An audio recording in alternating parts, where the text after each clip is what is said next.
Student, GST के अंतर्गत आज हम levy and collection of GST विषय पर परिचर्चा करेंगे। तो इससे पहले हमने सप्लाई के बारे में पढ़ रखा है, meaning and scope of supply. धारा 7 के अंतर्गत सप्लाई क्या होती है, मिक्स सप्लाई और कंपोजिट सप्लाई को भी हमने वहाँ पर डिस्कस किया था। अब तक के अध्ययन से हम ये समझ चुके हैं कि जीएसटी में टैक्सेबल इवेंट सप्लाई है, यानी अगर टैक्सेबल टेरिटरी में कोई सप्लाई होती है तो उसके ऊपर जीएसटी देना पड़ेगा। यहाँ पर लेवी एंड कलेक्शन का मतलब ये है कि जो जीएसटी है वो किस पे लगाई जाएगी और जीएसटी को कौन कलेक्ट करेगा। इससे वी नो दैट के CGST and AGST shall be levied on all intra state supply. Supply दो प्रकार से यहाँ पर हम देखें तो जो राज्य के भीतर जो सप्लाई होती है उसके ऊपर सीजीएसटी भी लगता है और एसजीएसटी भी लगता है। जैसे कि मान लीजिए 18% की रेट है तो 9% सीजीएसटी और 9% ही एसजीएसटी लगेगा विद इन स्टेट, जिसको हम इंट्रा स्टेट सप्लाई बोलते हैं। इसके अलावा हमने ये भी पढ़ा है कि जो inter state supply of goods और सर्विसेज और बोथ हैं उसके ऊपर आईजीएसटी लेविड किया जाता है। तो इट इज़ क्लियर कि अगर इंट्रा स्टेट सप्लाई हो तो सीजीएसटी और एसजीएसटी लगेगा, और अगर inter state supply of goods और सर्विसेज और बोथ हो तो उस पर आईजीएसटी लगता है। धारा 9 सब सेक्शन ए, यहाँ पर धारा 9 के अंदर हम ये पढ़ेंगे कि किनके ऊपर जीएसटी लगाया जाएगा, किनके ऊपर उसकी जिम्मेदारी है। तो इसमें कुल मिला के 5 सब सेक्शन हैं, जिसमें सब सेक्शन 1 के अनुसार ये कहती है कि दैट देयर शैल बी, जो जीएसटी है शैल बी लेविड, जो टैक्स है शैल बी लेविड, जिसको हम क्या कहेंगे, central goods and service tax on all intra state supply of goods और सर्विसेज और बहुत, जो भी इस प्रकार से intra state supply of goods, चाहे वो गुड्स की जाए चाहे वो सर्विसेज की जाए या दोनों की जाए, उसके ऊपर जीएसटी लगाया जाएगा। इट इज़ नॉर्मल, जैसे नॉर्मल तरीके से जो जीएसटी जैसे सप्लाई हुई है तो उसके ऊपर टैक्स तो लगेगा ही, लेकिन इसकी कुछ रिस्ट्रिक्शन भी हैं। इन्होंने कहा except on the supply of alcoholic liquor. जो एल्कोहलिक लिक्वर है जैसे फॉर ह्यूमन कंजप्शन, जैसे शराब वगैरह, उसके संबंध में अभी चार्जिंग जो उसके ऊपर टैक्स चार्ज कर रहा है वो राज्य सरकार को दिया गया है, यानी वो जीएसटी के दायरे में नहीं आता। तो जीएसटी के दायरे में जो आते हैं सप्लाई जो इंटर स्टेट हैं उसके ऊपर धारा 9(1) के अंतर्गत कर लगेगा। आगे ये कहते हैं कि on the value determine under section 15 of the CGST act 2017, मतलब कि जो टैक्स लगेगा वो किस पे लगेगा कि वो वैल्यू, ट्रांजैक्शन वैल्यू जिसका कि निर्धारण धारा 15 के अंतर्गत किया जाएगा, और सीजीएसटी के संबंध में ऐसी कोई सी भी दर 20% से ज़्यादा नहीं होगी।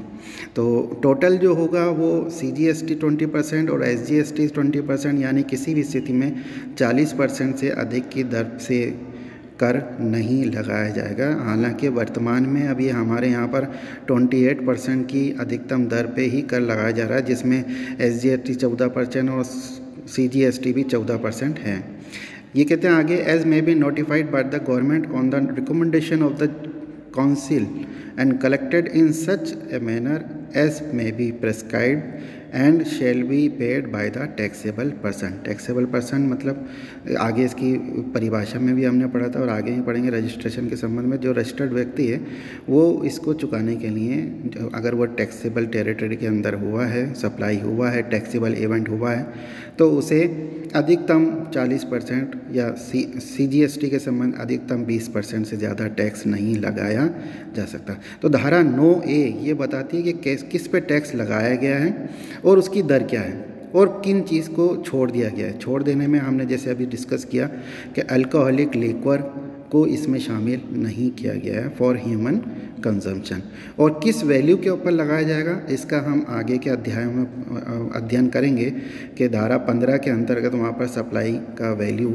डिटरमाइन किया जाता है। ये 9(1) हो गई। इसी तरीके से सेक्शन जो IGST है उसमें section 5(1) of IGST act 2017 provide that there shall be levied a tax called integrated goods and service tax IGST on all interstate supply of goods or service और both as such rate not exceeding 40% से ज़्यादा नहीं होगा। IGST on goods imported into India shall be levied and collected in accordance with the provision of section 3 of the custom tariff act 1975।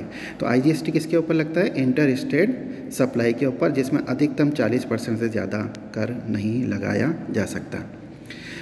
एक इसी में जो section 9(2) है ये 9(1) को ओवरराइड करती है। ये कहती है GST will be levied on the supply of, यानी अभी जब हमने GST के बारे में पढ़ा था तब देखा था कि कुछ सेवा मतलब कुछ सर्विसेज गुड्स ऐसे हैं जो कि अभी छोड़ दिए गए हैं, यानी उनको GST के दायरे में नहीं लाया गया है। उनमें से कौन कौन से ऐसे हैं? जैसे पेट्रोलियम पदार्थों के बारे में, पेट्रोलियम क्रूड है, हाई स्पीड डीजल है, मोटर स्पीड है जिसे हमको पेट्रोल के नाम से जानते हैं, नेचुरल गैस है, एंड एविएशन टरबाइन फ्यूल है। अभी इसको GST के दायरे में नहीं लाया गया है। यानी नो एक तो कहती है कि टैक्स लगाओ, लेकिन नो दो कहती है कि इनके ऊपर टैक्स अभी हाल फिलहाल नहीं लगेगा। तो shall be levied with effect from such date as may be notified by the government of India on the recommendation of the GST council. इन्होंने कहा कि अभी इसके ऊपर नहीं लगाया गया कर, लेकिन एक तारीख ऐसी होगी जब इसको GST के दायरे में शामिल कर लिया जाएगा तो इसके ऊपर भी टैक्स, यानी इन चीज़ों के ऊपर, इनकी सप्लाई के ऊपर भी टैक्स लगाया जाएगा। अब बात आती है section 9 sub section 3 of CGST act 2017। सामान्य रूप से सप्लायर GST को कलेक्ट करता है और गवर्नमेंट को जमा कराता है, लेकिन इसके अलावा एक रिवर्स चार्ज मैकेनिज़्म भी है।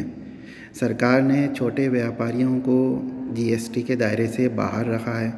इसके अलावा एक कंपोजिशन स्कीम में भी कम दर से टैक्स की यहाँ पर इम्पोजिशन की गई है। तो यहाँ पर ये कहते हैं the government may on the recommendation of the GST council may notify category of supply of goods और सर्विस और both the tax on which shall be paid on reverse charge basis.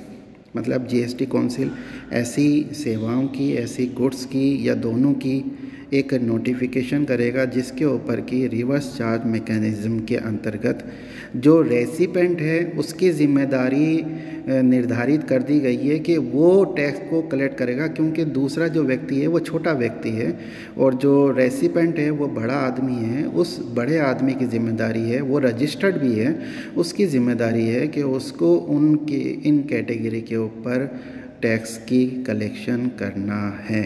तो वो कौन कौन सी सर्विसेज हैं हम देखते हैं, कौन कौन से गुड्स हैं जो नोटिफाइड गुड्स हैं। उसमें कैशव नट्स है, बीड़ी रैपर लीव्स है, टबक्को लीव्स है, supply of lottery, silk, yarn, cotton etcetera की इसको शामिल किया गया। इसी प्रकार से जो नोटिफाइड सर्विसेज हैं उसमें services provided by goods transport जो एजेंसी है उसको शामिल किया गया है। एंड इंडिविजुअल एडवोकेट है, आर्बिट्रल ट्रिब्यूनल है, गवर्नमेंट है, कंपनी है, डायरेक्टर है, इंश्योरेंस एजेंट है, एंड ऑथर है, म्यूज़िक कंपोजिटर, फोटोग्राफर एटसेट्रा। आप देखते हैं ना कई दफ़ा इंश्योरेंस ब्रोकर वगैरह आपको पॉलिसी देता है तो वो GST थोड़ी ना कलेक्ट करता है, बल्कि वो जो इंश्योरेंस कंपनी है जैसे फॉर एग्जांपल LIC है वो GST को कलेक्ट करेगी। तो इट मीन्स कि रेसिपेंट उस टैक्स को चुका रहा है, इसलिए इसको रिवर्स चार्ज मैकेनिज़्म बोला जाता है।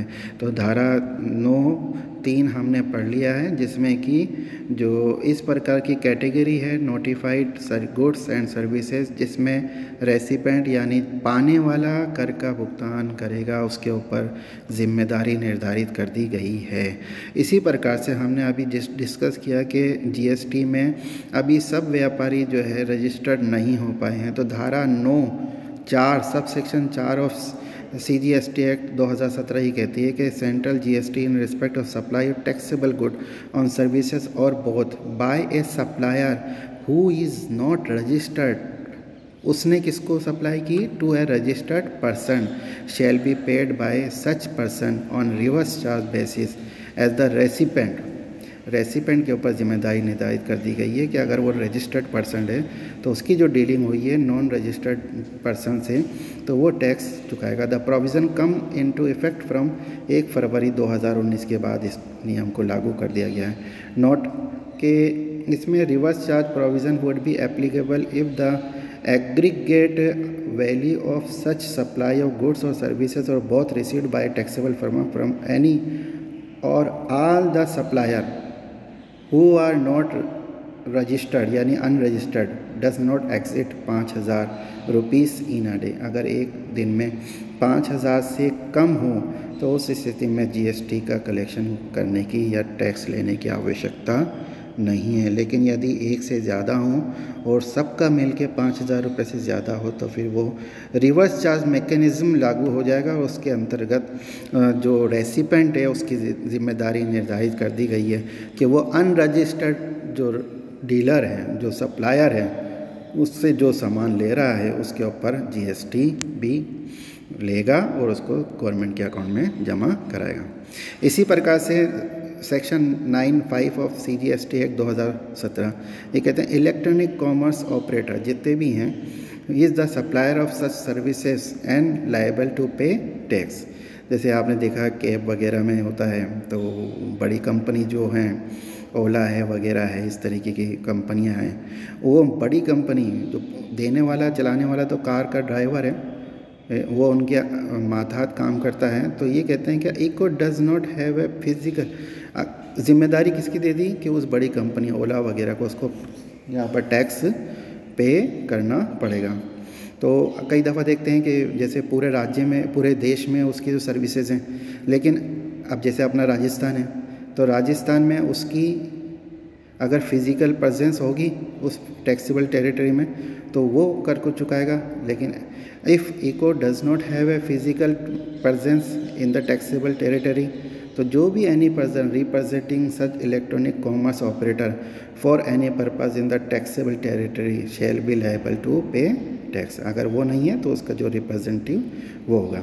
इसके अलावा ये भी कहते हैं कि provided further that where all eco does not have a representative in the taxable territory, such eco shall appoint a person in the taxable territory for the purpose of paying tax and such person shall be liable to pay tax।